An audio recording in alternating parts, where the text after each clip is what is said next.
제가 목사가 된 것이 31살입니다. 교회 그 법에 의하면 30살부터는 목사가 될 수 있는데 저는 31살에 목사 안수를 받았어요. 31살에 목사 안수를 받고 나서 저의 이제 삶의 전환점이 있었던 어떤 두 사건이 있습니다. 그러니까 나이가 30살이면 아직은 어린 나이인데 내가 더 이상 어린 나이가 아니구나라고 하는 그런 생각을 하게 된 두 개의 작은 사건들이 있었어요.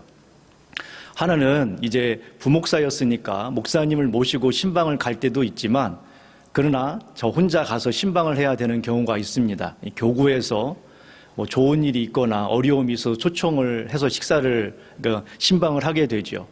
교구 장로님도 함께 동행을 하고 또 신방 권사님 두 분과 또 교구 식구들과 함께 신방을 하게 됩니다. 신방을 하고 나서 식사를 할 때가 생겼어요. 식사를 하게 되는 상황이 된 거죠. 저녁 이제 식사를 하게 되었는데 오후 조금 늦지 않은 시간에 신방이 시작돼서 이런 얘기 저런 얘기 하고 이제 한 5시쯤 돼서 끝나서 이제 돌아가야 되는데 갑자기 식사를 하자고 얘기를 한 거죠. 예상되지 않았던 계획에 잡히지 않았던 식사가 갑자기 이루어지게 된 겁니다.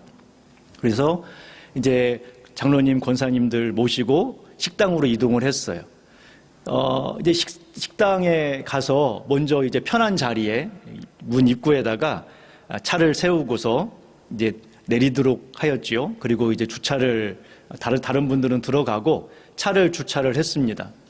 주차를 하고 나서 들어가기 전에 화장실에 가서 손도 씻고 이렇게 얼굴도 이제 옷 매음새도 다시 한번 잡고 이제 들어갔어요. 그러니까 이제 차를 식당 앞에다가 세워서 어른들을 내리고 그리고 주차를 하고 주차를 하는데도 좀 시간이 걸렸습니다.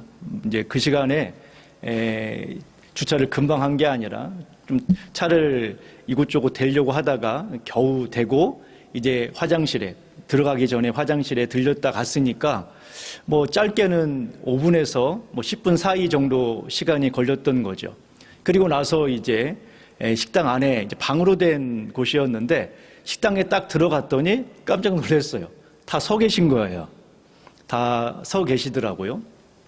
그래서 왜 제가 말씀드리길 왜 서 계시냐고 자리에 앉아 계시지 왜 서 계시냐고 그 이야기를 해드렸죠.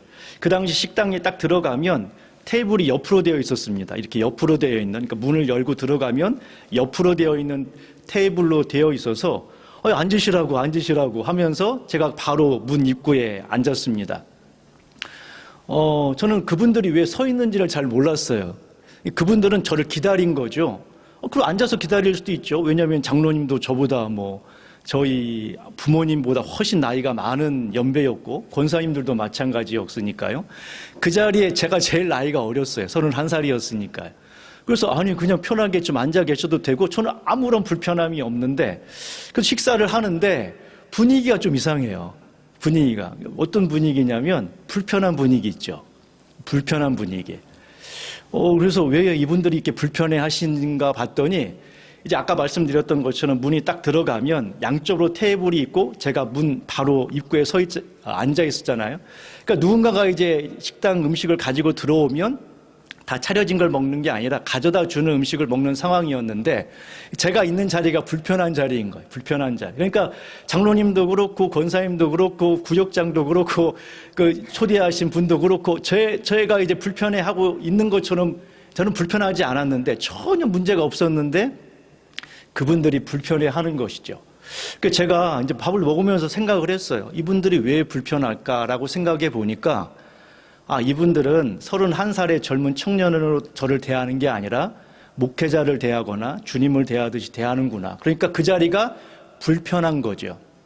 다음에는 제가 편하게 이제 다음부터는 일단 화장실에 갈 일이 생기더라도 먼저 식당 안에 들어가서 가운데 자리를 잡습니다. 가운데 자리를 잡거나 이제 문을 마주하는 그 자리에 잡거나 한쪽에 자리를 잡고 그 다음에 나가요. 그러면 다른 분들이 그 다음부터 앉기를 시작하더라고요. 그래서 제가 생각하기를 이분들 제 나이가 중요한 게 아니라 이분들이 저를 대하는 상황에 제가 맞춰가야 된다라는 생각을 그때 한번 했습니다. 또 하나의 계기가 있었는데 바자회가 있었어요. 처음 교회에서 바자회를 준비를 한 거죠. 그래서 이제 막 열심히 오랫동안 준비를 했습니다. 몇 달 전부터. 그리고 또 마침 그 당시에 주차장을 사가지고서 주차장 땅을 아주 크게 샀어요. 그래서 거기다가 포장을 깨끗하게 해서 줄도 깨끗하게 치고 그곳에서 이제 바자회를 하기로 한 거예요. 그래서 이제 교회 안에서 오래 전부터 이제 물건들도 이제 새로운 성도들이 집에서 쓰지 않는 깨끗한 물건들도 오랫동안 보관해 두었고, 그 다음에 각 교구별로 뭐 부침개 할 때 또 뭐 물건 같은 거 판매하는 거, 음식 만드는 거 다양하게 준비를 했습니다. 그리고 좀 더 이 바자회를 풍성하게 하기 위해서 외부 업체들에다가 초청을 해서 좋은 물건들을 싸게 뭐 판매할 수 있도록 외부 업체도 왔어요. 그러니까 아주 그냥 주차장이 꽉 차도록 그렇게 한 거죠. 첫째 날 아주 성황리에 이제 이틀을 했거든요. 이틀을 하게 되었는데 첫째 날은 아주 잘했습니다. 아주 날씨도 좋았고 많은 사람들이 와가지고서 막 음식도 먹고 모두가 다 즐거웠어요. 근데 문제는 둘째 날이었습니다. 둘째 날 아침에 딱 일어나 봤더니 하늘이 먹구름이 가득하고 비가 내리는 거예요. 비가 내렸어요. 그래서 날씨를 딱 확인해 보았더니 이게 그 오전 중에 이제 왔다 안 왔다 하면서 이제 어느 정도 이제 오전 중에 마무리가 될 거라고 하는 그런 뉴스가 뜨게 됩니다.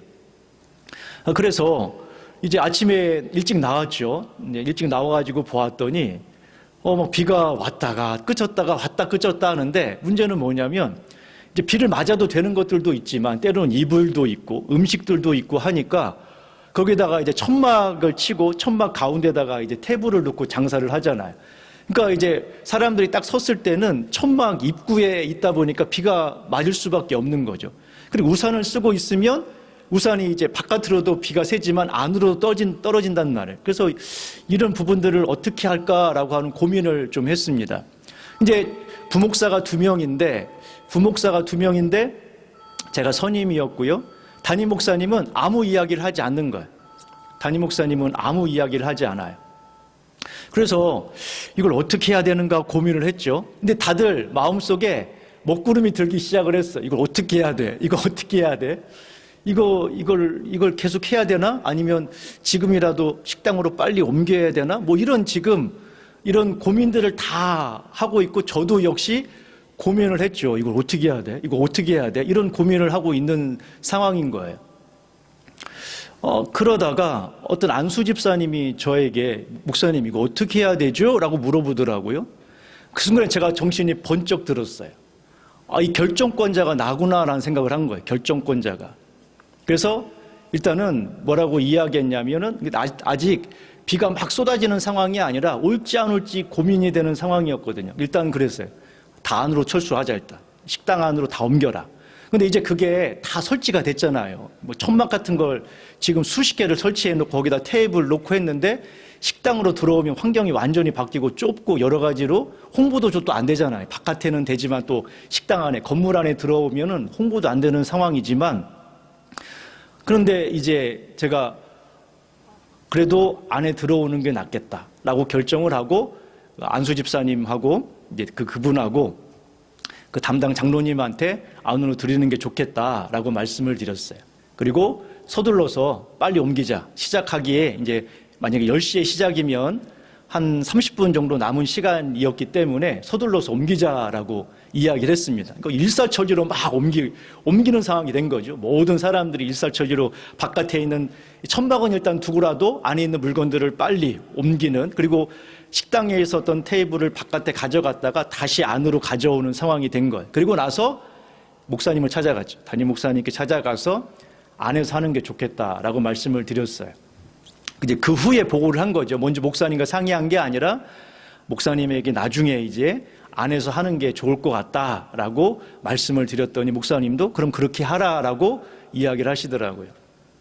그리고 안으로 들이고 난 다음에 비가 막 쏟아졌어요. 비가 막 쏟아졌고, 그리고 오전 중에 원래는 오후까지 저녁 늦게까지 하기로 했지만 물건들이 또 토요일 날, 그날이 둘째 날이 토요일이다 보니까 그때 직장을 이제 주중에는 직장 때문에 못 오셨던 분들이 토요일을 많이 오셔서 그날 물건들도 다 팔리고 음식들도 점심쯤 되니까 다 정리가 된 거예요. 그래서 한 1시, 2시 정도 마무리가 다 됐는데요. 제가 그 두 번째 계기, 첫 번째와 두 번째 계기를 통해서 생각을 했죠. 모든 사람들이 다 비가 올 거에 대한 걱정을 하는데 아무도 나설 수가 없는 거죠. 교구 장로님도 안수 집사님도 결정권자가 아니었던 거예요. 저도 역시 저는 그 순간에 어떤 생각을 했냐면 이건 담임 목사님이 결정해야 되지라고 생각을 했는데 정신 차리고 봤더니 제가 결정권자였던 거죠. 31살에 제가 그것을 결정해야 되는 권한을 가지고 있었던 거예요. 그래서 다음에는 봤을 때 뭔가에 대해서 주저하지 않았어요. 뭔가를 결정해야 되는 상황이 다다르면 뭔가를 이렇게 고민하거나 그런 게 아니라 바로 결정을 해서 성도들로 하여금 그 일을 하도록 했던 경험이 있습니다.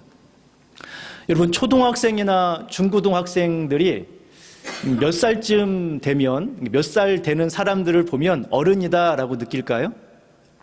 초등학생이나 중고등학생이 저 사람은 어른이다라고 느끼는 그 나이가 몇 살일까요? 보통 30살입니다. 우리 30살 되는 청년들은 동의를 안 하시겠지만 청년들을 보면서 초등학생이나 중고등학생들은 한 30살 정도 되면 어른이다라고 이렇게 판단을 합니다. 하지만 정작 30살 된 청년들은 자신이 어른이라고 느끼지 않아요. 아직 여전히 자신은 부족한 보호를 받아야 되는 사람들이라고 여깁니다. 그러다가 30살이 좀 넘어서 어느 계기를 통해서 자신이 어른이라고 하는 생각을 하게 돼요. 그러니까 처음에는 자신이 어른이라고 느끼지 않는데 그러다가 어떤 계기를 통해서 내가 어른이 되었구나 라고 하는 그런 때가 찾아옵니다. 첫 번째가 언제냐면 어려서 잘 몰라요 라는 얘기를 할 수 없는 때가 된다는 거예요. 예전에는 중고등학교 때는 또 20대 초반이 되면 어려서 잘 몰라요 이렇게 이야기해도 괜찮아요. 그런데 30살이 넘어가면 제가 어려서 잘 몰라 해도 되나? 이런 상황이 된 거죠. 어려워서 잘 몰라요를 말하기가 조금 애매한 상황이 돼요. 그래서 이제는 더 이상 몰라요를 못하는 내가 어른이 되었구나라고 느끼기 시작한대요. 두 번째는 언제냐면 주변 사람들보다 자기가 나이가 점점 많아져 갈 때, 또래에 어울리는, 회사에서든 이렇게 어울리면서 이렇게 지내다가 어느 순간엔가 나보다 나이가 많은 사람이 점점 줄어들고 어린 사람이 더 많아지는 상황이 되면 이제 내가 어른이 되었구나라고. 물론 마음의 상태는 여전히 어린, 보호를 받아야 되는 나이가 어리다고 느끼지만 정작 사회적으로 봤을 때는 어른이 되어 있는 거죠. 그래서 어른 역할을 하는 거예요. 어른이어서 어른이 된 게 아니라 어른 역할을 하는 겁니다. 그래도 예전 같았으면은 결혼을 하면서는 어른에 대한 책임감을 조금씩 배울 수 있죠. 결혼하면은 이제 작은 책임감들이 생기잖아요. 시댁이나 친정에 대한 그런 어떤 책임감들이 조금 생기고 아이가 태어나고 하는 과정 속에서 조금 더 그거에 대한 책임감들을 점점 키워가다 보면 자연스럽게 어른이라고 하는 생각을 하게 되지만 그럼에도 불구하고 그렇지만 우리의 삶 속에 어느 순간인가 어른 역할을 해야 될 때가 찾아오게 되는 거예요. 어른 역할. 그 역할들을 해야 될 때가 옵니다. 여러분, 이게 인생의 전환점이 우리에게 찾아오는데요. 지금이 그런 때입니다.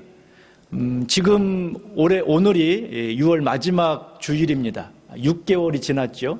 다음 주는 맥주 감사 주일인데 맥주 감사 주일이 그 1년의 한 중간쯤이라고 보시면 돼요. 1년의 중간쯤. 그래서 이제 그 보리를 1년 동안 이제 추수를 다 마치고 나서 이제 밀을 추수할 시기거든요.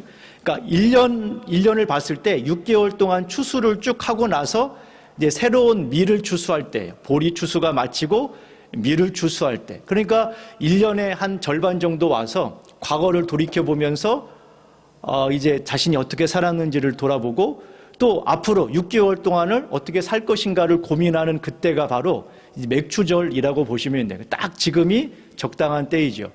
그래서 저는 오늘 지난 6개월 동안 다음 주가 맥추감사절인데요. 다음 주는 앞으로 6개월에 대한 이야기를 좀 살펴보고 오늘은 지난 6개월의 삶을 한번 같이 나누고자 합니다. 우리가 지난 6개월의 삶을 돌아보면서 어떤 모습이 하나님 보시기에 올바른 신앙의 태도인지를 함께 보려고 해요.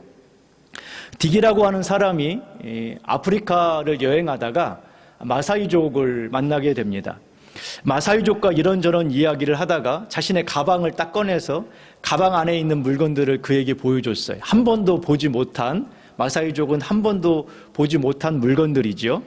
가방 속에서 여러 가지 그릇도 꺼내보고 가위나 칼, 작은 삽, 나침판, 천체 망원경, 지도, 수첩, 필기도구 이런 것들을 꺼내보면서 이것이 어떤 데 사용하고 있는지, 어떤 용도로 쓸 수 있는지를 그들에게 소개를 하면서 그들에게 보여주었죠. 그걸 처음 본 사람들은 깜짝깜짝 놀랐죠. 야, 이런 게 있었네 라고 하는 놀라움을 감추지 않았습니다.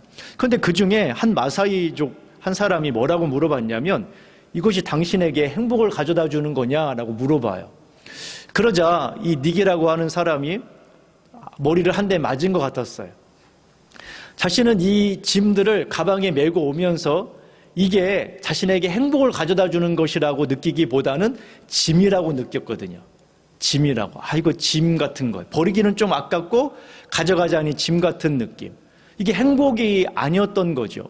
그런데 지금 자신 앞에 있었던 마사이족은 그냥 말 그대로 그냥 원피스 같은 옷 하나 입고 그 다음에 창 하나 들고 신발도 신지 않은 맨발인데 그와 나 자신을 비교해 봤을 때는 나는 많은 것을 가지고 있고 많은 것을 누리고 있지만 그것이 나에게는 행복이 아니라 짐이었던 것이고 도리어 그 사람은 아무것도 가지고 있지 않은 사람이었으나 그는 정작 행복하게 살아가고 있는 걸 보면서 나의 삶이 과연 옳은가?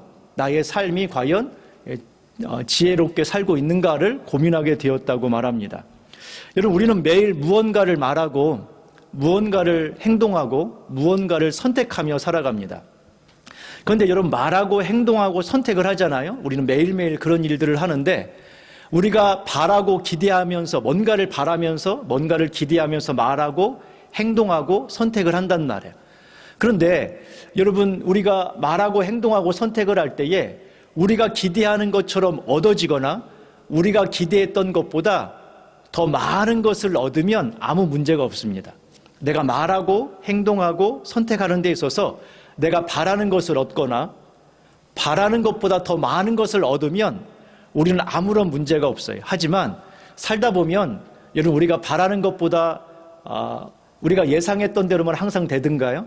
그렇지 않죠. 그래서 내가 바라고 기대하는 것보다 되지 않을 때, 그것과 반대되는 결과를 얻게 되면 우리는 후회하게 됩니다. 그 결정을 후회하게 돼요. 그래서 이런 거죠. 만약에 여러분들이 로또를 샀어요. 요즘 얼마짜리인지 모르겠는데 어쨌든 한 10,000원짜리를 샀다고 생각하시죠. 그런데 10,000원짜리를 사서 100만 원에 당첨이 됐어요. 자, 그러면 여기에는 이 행동과 생각과 판단에 여기에는 후회가 있어요, 없어요? 없죠. 그런데 10,000원이 꽝이 됐어요. 그러면 이제 후회가 밀려옵니다.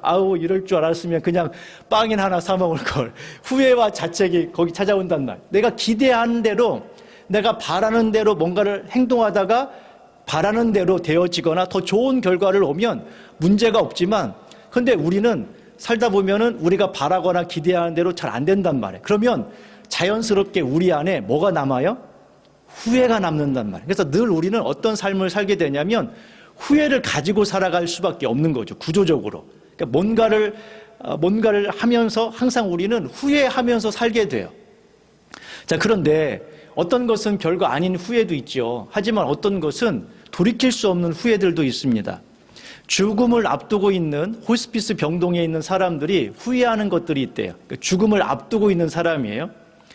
죽음을 얼마 남겨두지 않고 있는 사람들이 후회하는 것이 있는데, 첫 번째는 뭐냐면 자신의 삶을 살지 못한 거예요. 자신의 삶을 살지 못한 것. 대부분의 사람들이 다 이런 후회를 한대요. 이게 뭐냐면 다른 사람들이 나를 어떻게 생각할까? 다른 사람들이 나를 어떻게 바라볼까라고 하는 이 생각 때문에 다른 사람이 생각하는 삶을 살아주었지 정작 내가 살고 싶은 삶을 살지 못한 거예요. 제가 20대 초반에 10대, 20대 초반에 무슨 옷을 입었는가 생각해 봤더니 검은색들을 많이 입었더라고요. 검은색, 흰색 딱 두 가지를 입었어요. 지나고 봤더니 왜 이렇게 검은색과 흰색만 입었을까 생각해 보니까 뭐 대부분의 아이들이 다 그런 색들을 선호하잖아요. 그러다가 어느 날 이제 나이가 좀 있으신 분들을 보면 화려한 색들을 입어요. 제가 어떤 권사님을 한번 보았는데요. 그 권사님은 특이해요. 옷도 특이하고 머리 스타일도 특이하고 모든 게 다 특이해요. 액세서리 하나도 뭐 예사롭지가 않아요. 그래서 제가 권사님한테 물어봤어요. 권사님은 색깔을 굉장히 다양하게 뭐 디자인도 생전 처음 보는 옷들을 이렇게 입으신다 했더니 그분이 뭐라고 이야기하냐면 옷가게에 가면 옷들이 자기한테 말을 건대요. 저도 입어주세요라고.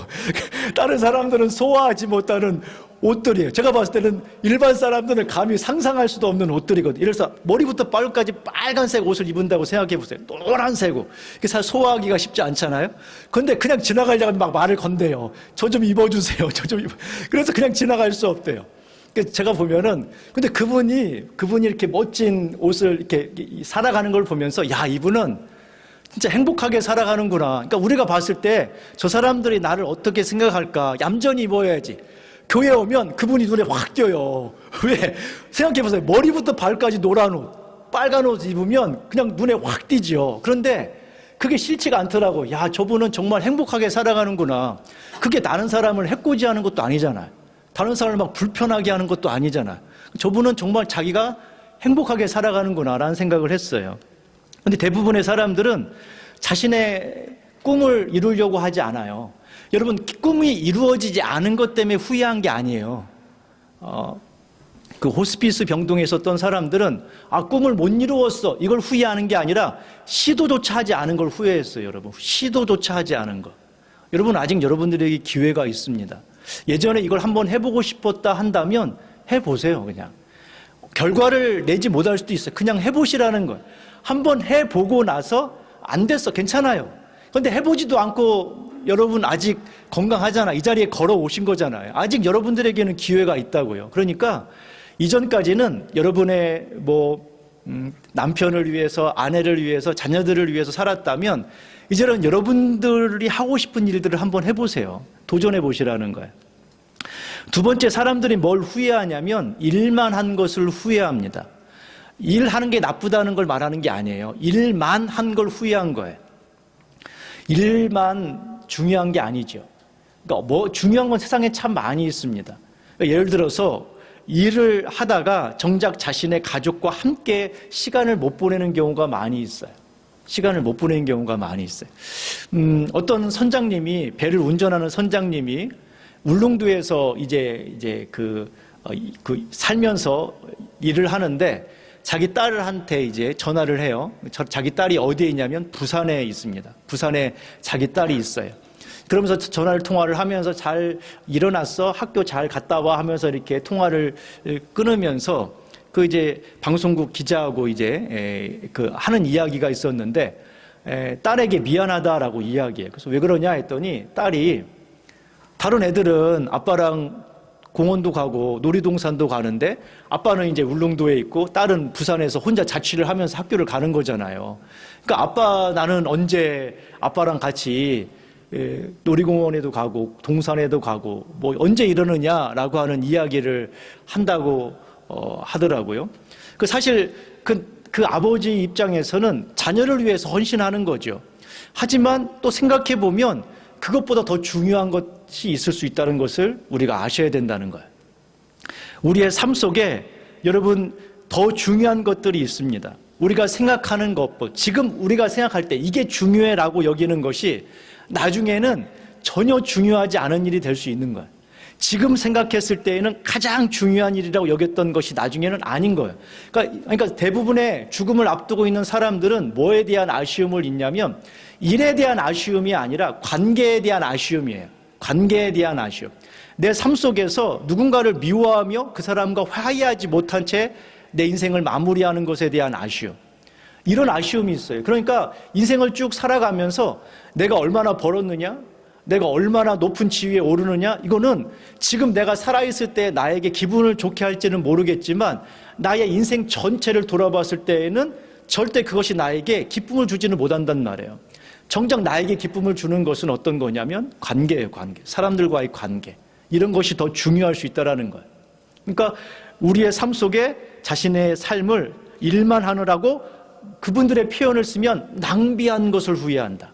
일하는 게 나쁜 건 아니죠. 일해야 먹고 살 수 있고 일해야 우리가 생존할 수 있는데, 그러나 그것만 하다가 정작 중요한 것을 놓쳤다라고 말하는 거예요.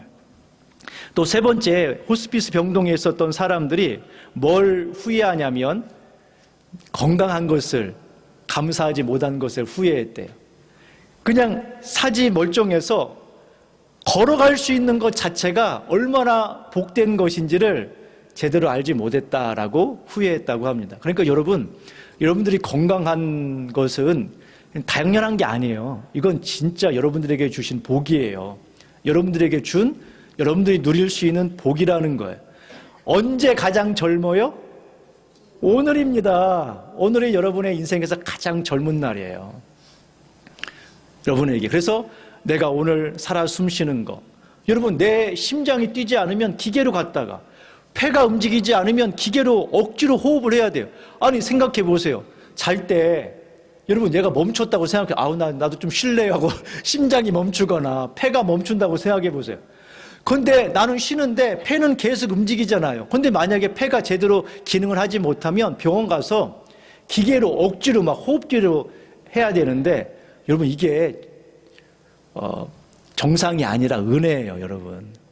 이게 은혜란 말이에요. 그냥 내가 숨 쉬는 게 은혜예요. 오늘 여러분이 아침에 일어난 거, 이거 엄청난 은혜예요. 못 일어난다니까요, 여러분. 이 은혜예요. 눈 떠졌잖아요. 안 떠지고 그대로 만약에 의식이 잃어버리면 어떻게 할 뻔했어요. 이게 은혜예요, 은혜. 그러니까 여러분들이 생각했을 때, 내가 사지 멀쩡한 것이 은혜구나라고 생각하셔야 돼요. 여러분, 우리가 살면서 후회스러운 일을 많이 경험합니다. 오늘 요셉의 형들이 크게 후회하고 있습니다. 15절 볼까요? 15절에 보시면, 요셉의 형제들이 그들의 아버지가 죽었음을 보고 말하되, 요셉이 혹시 우리를 미워하여 우리가 그에게 행한 모든 악을 다 갚지나 아니할까 하고, 요셉의 형들이 지금 두려워 떨고 있어요. 그 이유는 뭐냐면 과거에 자신들이 했던 일들 때문에 그렇습니다. 과거에 요셉의 형들이 요셉을 죽이려고 했어요. 그리고 애굽의 노예로 팔았어요. 그런데 지금 아버지가 있을 때에는 그래도 가만히 있었는데, 이제 아버지가 죽었으니 요셉이 자신들을 보복하지 않을까라고 하는 두려움이 생긴 거죠.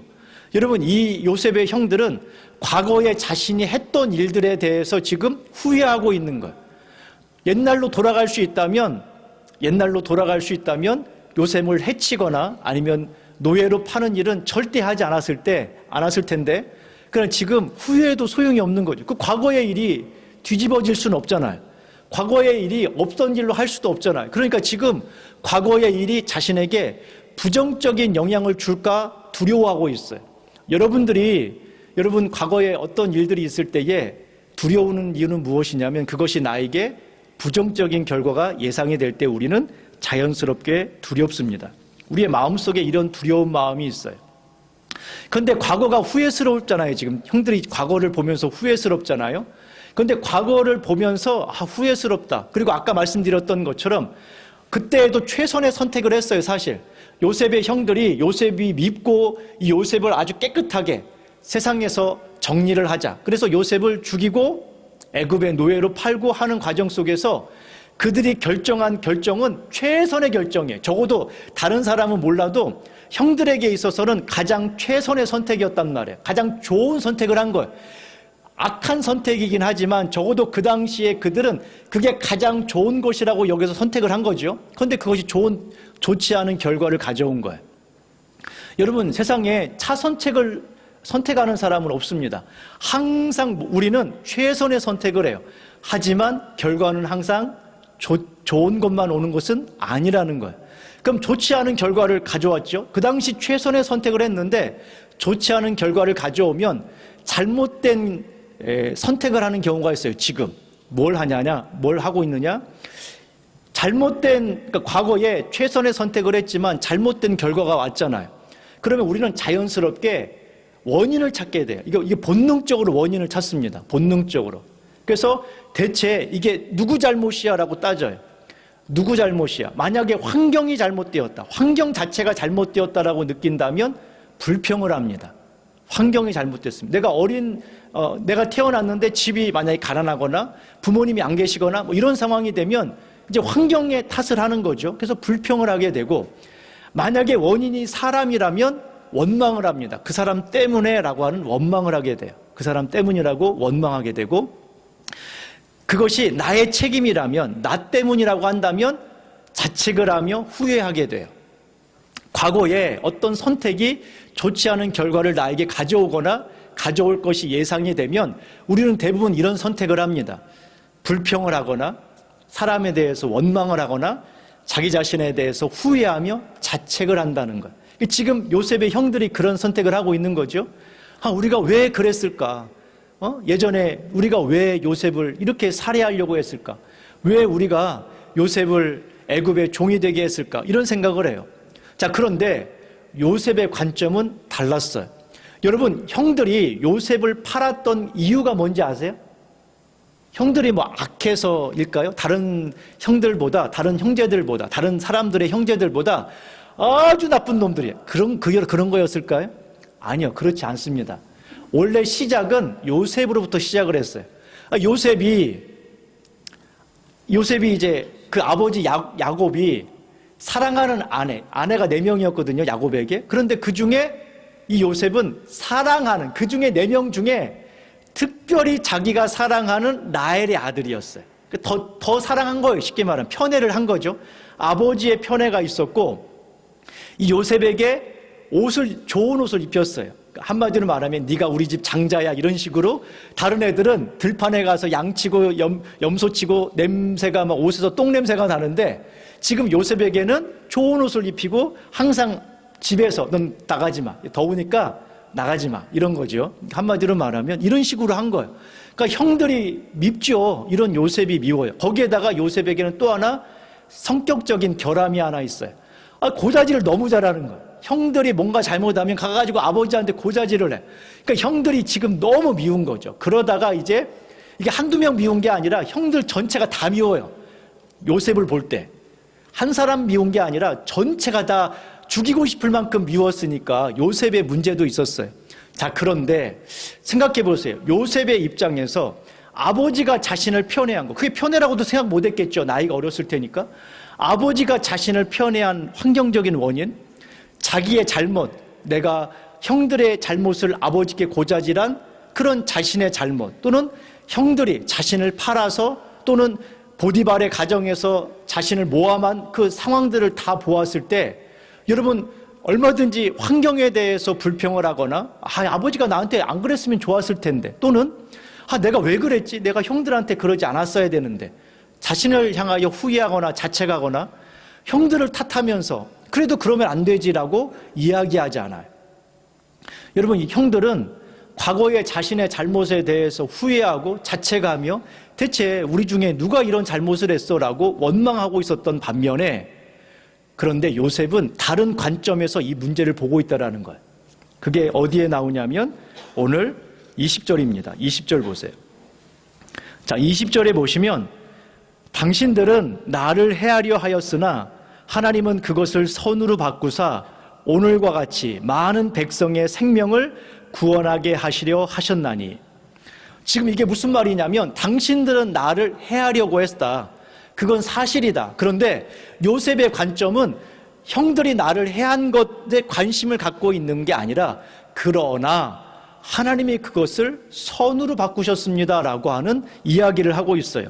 이게 무슨 말이냐면 지금 이 요셉은 하나님이 하신 일을 보고 있다는 거예요. 하나님이 하신 일. 형들이 한 일이거나 환경이 아니라 내가 한 일이 아닌 그것을 선하게 바꾸신 하나님을 보고 있어요. 선하게 바꾸신 하나님. 여러분, 지난 6개월 동안 여러분들이 쭉 돌아보면 뭐가 남는다고요? 후회가 남는다니까. 이건 자연스러운 본능적으로 남는 거예요. 왜? 과거에 내가 생각했던 것보다 더 좋은 결과가 우리에게 늘 찾아오는 것은 아니기 때문에, 그렇기 때문에 우리 마음 한편에 지난 6개월을 보면 여러분 어떻게 생각하십니까? 점수로 매긴다면 몇 점이나 되십니까? 라고 말하면 100점이죠, 100점. 난 200점인 것 같아. 이렇게 말하는 사람은 사실 그렇게 많지 않아요. 극소수예요, 극소수. 대부분의 사람들은 좀 아쉬워요. 좀 내가 이렇게 그때 그랬으면 좋았을 텐데. 그게 당연하다니까요. 반응이 자연스러워요. 그게 우리가 가지고 있는 삶의 자연스러운 반응이에요. 하지만 과거를 돌이켜보면서 그때 그랬어야 됐는데, 그때 그랬으면 좋았을 텐데 라고 하는 것은, 지금 그러면서 과거를 보면서 계속 후회하고 있는 것은 지금 현재 나에게 또 다른 잘못된 선택을 하고 있는 거나 마찬가지라는 거예요.